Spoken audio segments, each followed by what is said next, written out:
And we humbly ourselves before you and we confess in our mouth that we sin against you, Father God. And right now, Father God, maraming salamat sa kapatawaran that your people will continue to be empowered in these last days at magamit mo kami in your kingdom. Maging kagamit-gamit kami sa iyong kaharian in these last days, O God. And right now, in the name of Jesus, we claim the victory upon victory.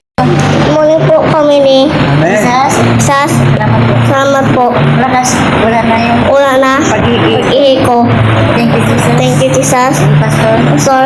Ronel. Prophet. Prophet. Joe. Thank you, Jesus. Thank you, Jesus. Praise the Lord. Sa Lord. Amen. Ikaw, Jesus. Good morning. Good morning po. Jesus. Jesus. Wala na. Wala na pala ko. Thank you, Pastor. Pastor Jiner. Amen. Prophet Joe. Thank you, Jesus. Thank you, Jesus. Anak na ang mga At ko. Amen. Good morning, family. Speechless ako ngayon.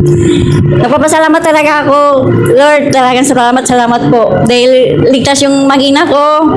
Dahil kung ano man sinasabi ng mga doktor sa kanya na nagagalit, sinasabi niya patay ang mag-ina ko. Lagi pa ulit-ulit niya. Tapos paulit-ulit din ako nag-rebuke sa mga sinasabi niya. Nakatalikod siya nagsasalita sa akin. Patuloy din ako nagsasabing in Jesus name, may rebuke. Dahil lagi niyang sinasabi yun. Hindi ko alam bakit lagi niyang sinasabi yung mga words na yun na hindi tama. Maraming salamat, Lord Jesus. Praise the Lord. Hallelujah. Thank you, Jesus.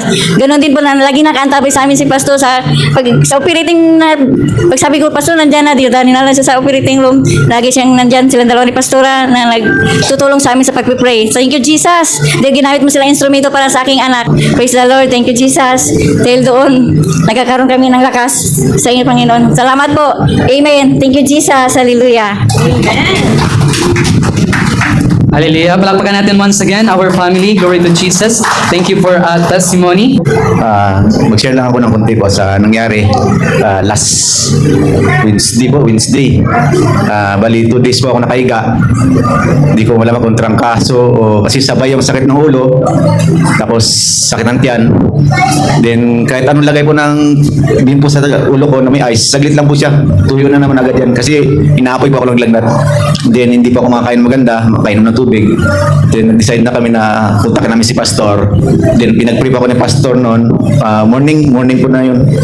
Then after po na pray ni Pastor sa akin, unti-unti po mapatak na po yung pawis ko. Yung sakit ng tiyan ko unti-unting nawawala. Then kinabukasan okay na. Pagdating ng hapon umatake ulit.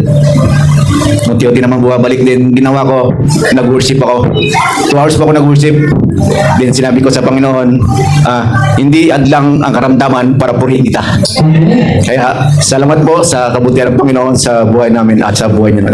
Pastor, thank you po. Hallelujah. Palakpakan natin ang Diyos sa buhay ng ating minister. Glory to Jesus. So dito sa Joom, all of us is tinuturuan tayo ng right engagement kapag nakakaranas tayo ng mga limitasyon na ginagawa ng kaaway sa atin. But we know yung limitasyon, it's an opportunity for us to increase. Amen? To receive more that came from the Lord. Hallelujah. Tunay nga na yung Panginoon ay napakabuti sa buhay natin. Hindi pala lahat yung akala mo ay okay lang palagi. Noong nakaraang week, dumating yung mga paninda ko. Then sabi ko, Lord, salamat dahil marami akong panindang saging. Pero gintest ni Lord yung puso ko kung paano ako mag-react sa sitwasyon. Alam niyo yung mga saging ko, hindi ko akalain kung anong problema niya. Hindi ko siya naibinta na maganda kasi naglagog talaga siya, parang sira. Sabi ko, Lord, bakit ganito? Kasi alam mo yung punan 18,000, saan ko kukunin? Pero Lord, salamat dahil siguro binigay mo to para kung malaman mo kung ano yung magiging reaction ko. Nagpasalamat pa rin ko, Lord, salamat. Dahil alam niyo, family, hindi ko akalain na dumating na yung mga paninda kong mais. Meron kami nakuha na tao na napakabilis niya magbenta ng mais. Kada madaling araw, nagaripak kami ng ilang piraso, ilang sako para ibebenta niya. Nagre-remit siya araw-araw. Lord, salamat talaga kasi kumbaga tinugon mo pa rin yung pangangailangan namin din. Ang nalugi ko, sobra pa doon yung kinita ko para doon sa kalugian ko. Then, alam ko kasi na kagaya ni Job, maraming pagsubok, in the end, blessing yung darating. Salamat sa Panginoon. Glory to God. Amen. Hallelujah. Palakpakan po natin si Minister Susan. She is one of our minister here, one of the worker here in John Puerto Princesa. Hallelujah. Praise God. And truly indeed that every connection na dumadating sa kanyang buhay, sa kanyang business is nagmumula sa Panginoon. And of course, the Lord is giving her divine knowledge. Amen. Para patakbuhin yung business na meron na pinagkaloob ng Lord sa kanya. Amen. So yan po yung mangyayari sa atin, family. The moment that we are connected in this kind of ministry, the movement of the Holy Ghost, bibigyan tayo ng Lord ng resources sa lahat ng aspeto ng buhay natin. Amen? Hallelujah. Praise God. Sige po, meron pa po ba, family? Hallelujah. Palagpakan po natin si Nanay. Glory to the name of Jesus. Ang week mo, nauna kami ni Pastor about sa fasting. Ito, 1 week na fasting. At talagang aaway talaga, binabanatan ako ng aaway. Nakaapat na fasting lang ako, hindi ko natuloy yung 7 araw na fasting. Pero naniniwala ako ang Panginoon merong nais sabihin sa akin. Nung naaraang Martes, tumaas yung blood pressure ko na 150/90. Hilo-hilo ako. Kung nanalangin ako, natulog ako. Tapos kanina, pambangon ko, Panginoon, tulungan mo akong ma-attend. Sabi ko, mag-inom na tayo ng kape. Attend tayo. Alam niyo yung ministry na hinihingi ko na Panginoon ay hindi po madali. Hindi po madali. Ngunit alam ko na ito ay matutuloy dahil alam ko ang panalangin ay totoo. Na mga may kapantanan. Dumadami na ho ang mga may kapantanan na hindi pa nila nakikilala ng gusto ang Panginoon. At noon ako inaano ng Lord, yung burden ko para sa kanila. Nararamdaman ko na yung mga may kapantanan, maraming emosyon. Kailangan yung mga emosyon na yun, ibigay nila sa Panginoon. Nararamdaman ko yun. At may nakaut na po ako na ng PWD no, sabi niya, ayaw na raw niyang mabuhay. At binigyan daw niya ng Panginoon ng ganong kapantanan.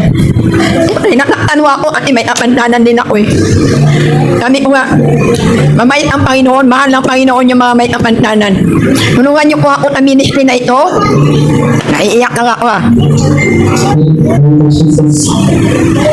Dalhin natin ang mga PWD na Panginoon. Amen? Palakpakan ho natin ang Panginoon. Glory to God. Hallelujah. Hallelujah. Maraming salamat po. One of our minister here, one of the worker here in Jesus in Alpha Omega Ministry. So what a wonderful burden na ipinagkaloob ng Lord sa inyo in this last days para abutin pa yung maraming kaluluwa. Amen. And of course, mga less privileged, kalooban po tayo ng ganyang puso. Amen. Para abutin sila. Amen. Hallelujah. Sige. May I call Minister Minnie? Hallelujah, blessed Sunday family. Hello. Tunay nga ang napakabuti ng Panginoon at tayo muling magpapasalamat sa kanyang mga ginawang kabutihan sa ating buhay. So, let's lift up our hands and let's bow our heads and let us pray.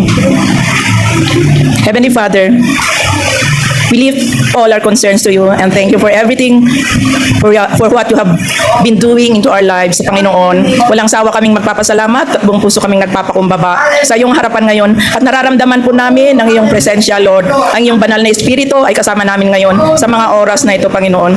Yes, Lord. Maraming salamat sa mga kagalingan, sa mga kasagutan ng aming mga kahilingan, panalangin. At kasama ka namin sa aming mga battles na aming hinaharap at kakaharapin pa, Panginoon. Sapagkat ikaw po ang siyang naming kalakasan, ang siyang nagbibigay sa amin ng taimtim na pananalig at pananampalataya, sapagkat ikaw ay isang Diyos na buhay at hari ng mga himala at aming Lord and Savior, Lord Jesus. Kami po ay tunay na nagpapakumbaba at salamat po sa mga taong ipinagkaloob mo sa amin, ang iyong mga itinalagang mga propeta, mga evangelist, pastors na siya naming nagiging tungkod laban sa mga problema sa aming buhay. At sinesilyuhan ng iyong banal na dugo ng ating Panginoong Jesus, at ito ay magsisilbing kalakasan sa aming lahat. Ang lahat ng papuri at pasasalamat pagsambay aming ibinabalik sa iyong dakilang pangalan ni Jesus, at ang lahat ay magsabi ng Amen. Pastor Jonel Imperial, palakpakan po natin ang Diyos na buhay. Hallelujah. Remain standing, palm in the presence of the Lord. Oh, we thank you, Father God. Lift up our hands, palm. Thank you, Lord. This is all by your grace.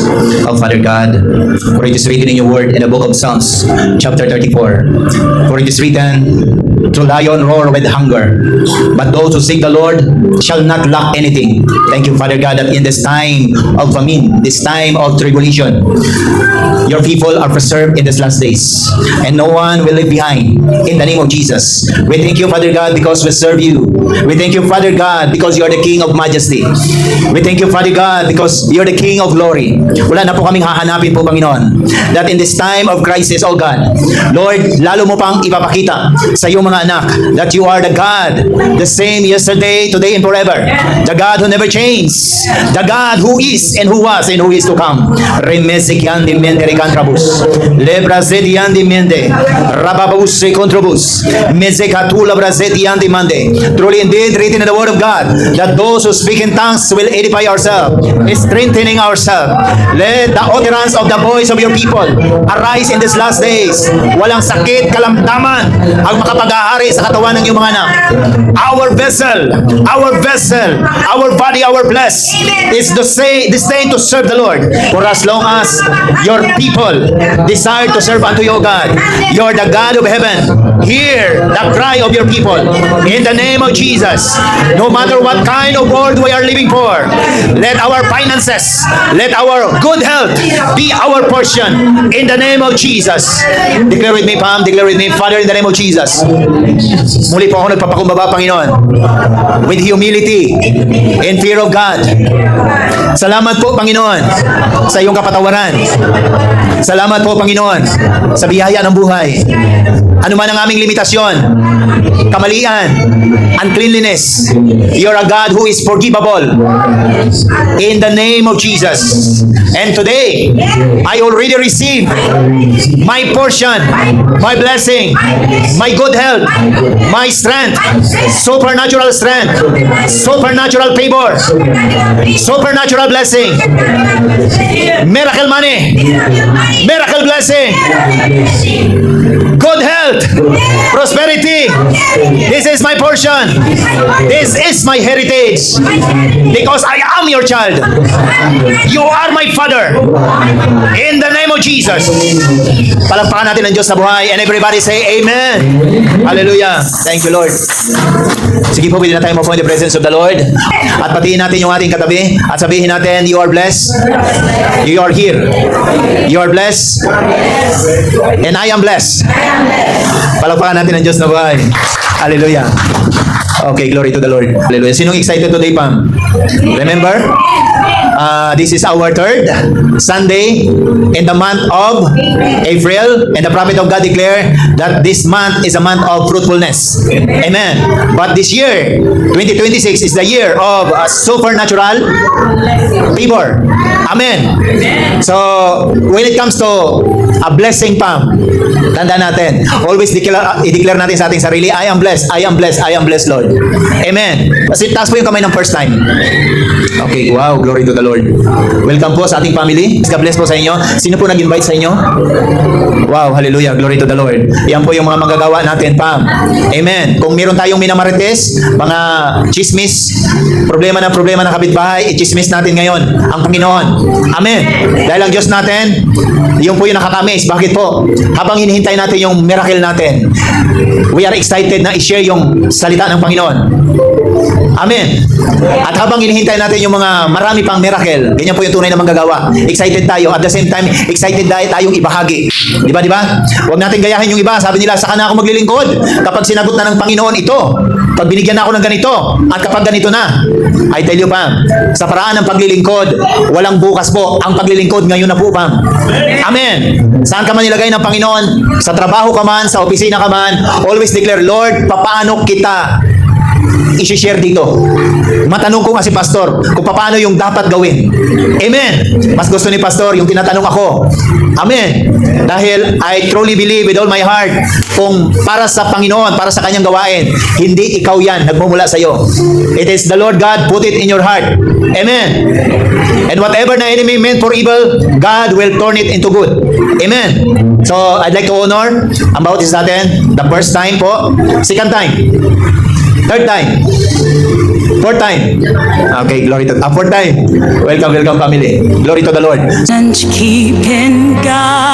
Let's keep sharing our live streams, our posts, and our testimonies.